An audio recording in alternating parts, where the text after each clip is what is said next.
And today, from the crown of Lady Liberty, a special edition of Notes from the Wilderness. Notes from the American Wilderness. So, before I read the preamble from our show today, which, as you see here, is called The Other America, I want to share with you all a setup that leads into this. In the first 100 days of President Trump's second term, we've witnessed a series of actions that challenge the very foundations of American democracy, of the rule of law, and of basic human decency. Before I read the letter titled An Apology and a Call from the United States of America, let's reflect on some of these critical developments. 3 U.S. citizen children, one undergoing cancer treatment, were deported alongside their undocumented mothers, raising serious concerns about due process violations. The administration has claimed that immigrants in the U.S. illegally don't have due process rights, contradicting constitutional protections and previous rulings. An executive order aimed at ending birthright citizenship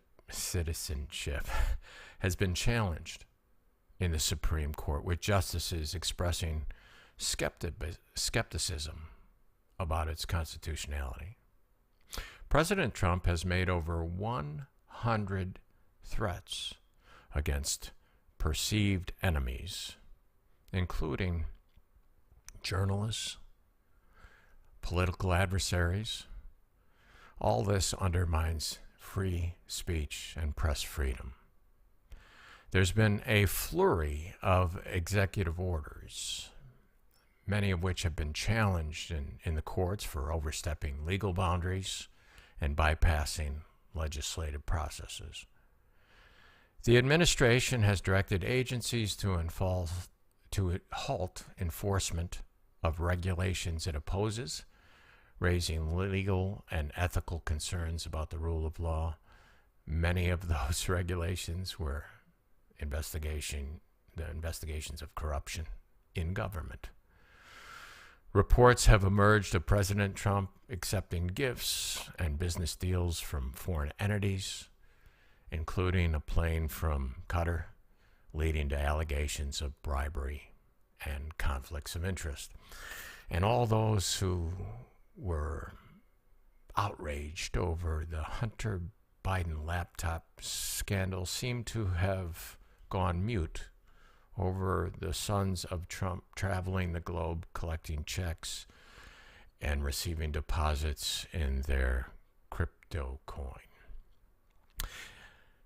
An executive order was issued against the law firm Sussman Godfrey, accusing it of activities detrimental to U.S. interests, a move seen as retaliatory for its legal actions against Trump allies. Judges who have ruled against the administration are facing verbal attacks and threats, creating a hostile environment that endangers judicial independence. President Trump has declared multiple national emergencies to access special legal powers, a tactic criticized for circumventing congressional authority, and a move that usually is reserved for wartime or catastrophes. These actions represent a departure from the principles that have long defined our democracy. They compel us to reflect and to apologize and to call for a recommitment to our shared values. With that, I present a letter from the Other America, a heartfelt apology and a resolute call to action. To the people of the world and to those within our own borders who feel abandoned, we owe you an apology. not the kind that hides behind vague regret or strategic silence, a real one from the hearts of millions of Americans who have watched with grief and rage as a fever overtook our country. That fever is called MAGA.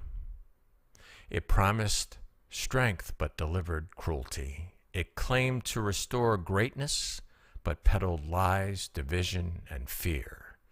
It has tried to poison our institutions, hollow out our empathy, and turn American identity into a weapon.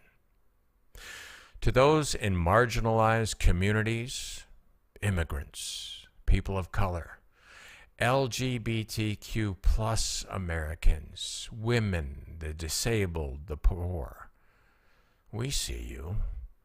We know the last several years have been more than uncomfortable. They've been traumatizing.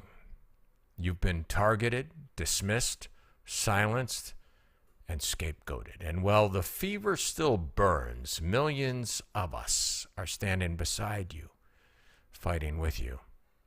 Your dignity is not up for debate. Your rights are not bargaining chips. But this storm will pass. And when it does, it will be because of your strength, your truth, and your refusal to disappear. To our friends around the world, from the crown of Lady Liberty, we know we've let you down. We've abandoned agreements. We've mocked allies. And we've exported a kind of nihilism instead of leadership. And we know that when fascism knocks anywhere, it threatens everyone. But friends, this isn't the end of the American story. To those who once supported MAGA, not out of malice, but out of hope for economic change or anger at political dysfunction, we say this without judgment. The promise you were sold was counterfeit. It was never about you. It was about consolidating power and punishing enemies. You know that now. You were lied to, skillfully, repeatedly, and ruthlessly. But there's no time for blame. There is no time for I told you so. There's only time for course correction. And it's never too late to stand on the right side of history, the right side of freedom, the right side of America. And you're needed now more than ever. We were once the nation that helped defeat fascism. Now, as we did it years past on foreign shores, we must do it again here at home. Not with bombs or bullets, but with ballots, with truth, with compassion and relentless courage. And yes, with empathy. So let this be our turning point. Let this be the moment we reject cruelty as policy, disinformation as strategy, and indifference as survival. Let this be the moment we remember that democracy only works when we show up, not just to vote, but to speak, and most importantly, to care. The fever will break, and when it does, we will look back on this chapter not with pride, but with clarity and a promise. Never again. Never again. So to the world and to each other, we are sorry. We are awake, and we are not done. With resolve, love, and fire. The other America. We're still here. We're still fighting. And we ask you, join us. What we just read wasn't just a letter. It was a call. A call from the soul of America that hasn't surrendered to the darkness. that still believes in the rule of law, in justice, in compassion.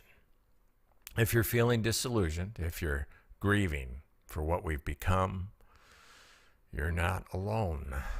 We're not alone. The other America is still here.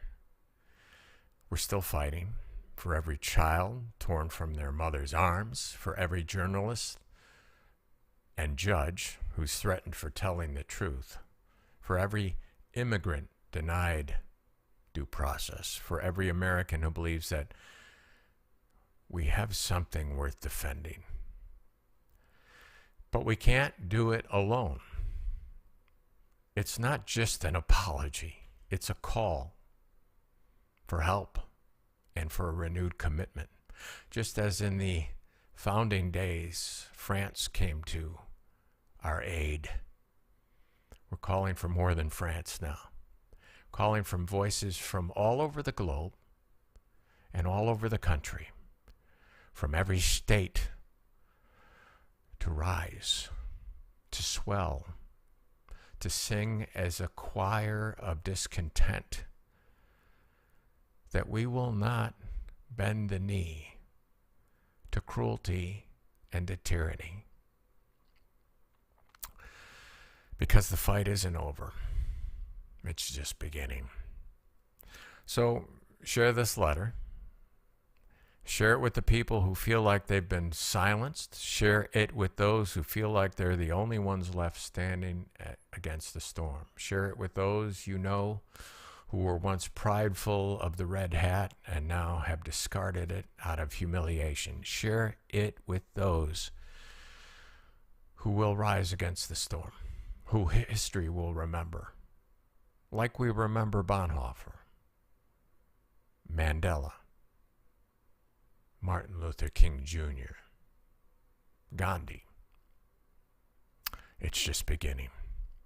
Let them know that the other America is still here. Let them know that we're not done. And let them know that they are not alone. Next week, we'll continue our series on life on the other side of certainty. Whether you've deconstructed your faith or you consider yourself just on a walk of growth. You've left the cave and you are looking for like-minded individuals to share your story and to hear theirs. Notes from the Wilderness and the Sparrow's Call are here. We'll see you next week, folks, at 10 o'clock. Thanks for listening.